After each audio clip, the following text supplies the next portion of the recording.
Now, the government's announced a huge redevelopment around the HS2 rail project, creating 14,000 jobs, 2,000 homes and worth up to £1.3 billion a year to the economy. Transport Secretary Patrick McLaughlin wants a regeneration body to drive economic growth around the Curzon Street HS2 city centre terminus in Birmingham. But is it enough then to win over the doubters to the project? Well, joining us is Chair of the Stop HS2 campaign, Penny Gaines. Morning to you, Penny. Morning, Lisa. Lots to look forward to then, according to the government. Lots of regeneration, plenty of jobs. HS2 looking worthwhile now. No, it's still not looking worthwhile. What they've completely missed out is all the jobs that are going to be lost through building HS2. There's for the firms that are affected by HS2, they're expected to lose about 20% of their existing jobs, and this is all in the hope of jobs later.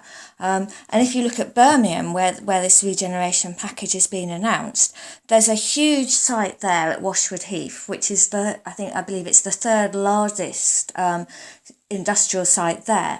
HS2 want to put a maintenance yard there, which will give the area about 700 jobs.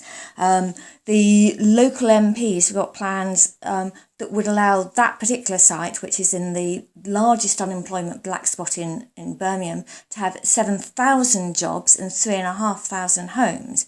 So what the government are doing is saying, well, we've told you that site, which is in, it's not a city centre site, but it is in the area of the highest unemployment, one of the areas of the highest unemployment in Birmingham.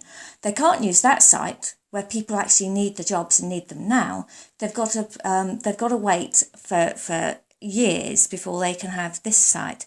And when you look at other places in Birmingham where the Birmingham station's supposed to be built, there are already regeneration plans there that had to be torn up when HS2 was announced. Why then would a union like the TSSA, and that's certainly a union who would know about jobs, why would they say they're so delighted they actually want the government to get on now with HS2 even more, they're asking now when it's going to be extended all the way to Scotland? I mean, when you hear comments like that, are you fearful your campaign's coming off the rails?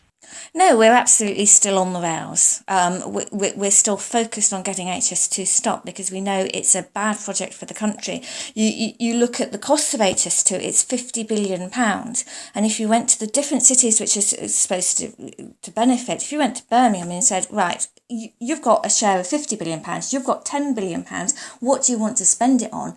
The chances are they wouldn't be saying we want to spend it on another fast train from Birmingham to London. They've got good rail connections between London and Birmingham.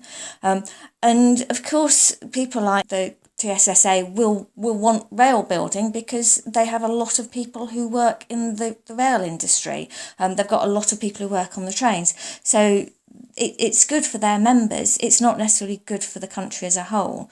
And when you look at it, the other fact about these jobs which are supposed to be coming to Birmingham, it's not a case of they're not going to necessarily be new jobs. They're going to be jobs which have been moved from elsewhere in the country. There's loads of places which even the government say, with their reports say, are going to lose out. Places like South Wales, places like the South West and Cornwall, places like East Anglia. So there's a lot of places in the country which are going to lose out from HS2. Penny, we have to leave it there. You've made your case very well. Thanks very much indeed. Penny Gaines there, Chair of Stop HS2.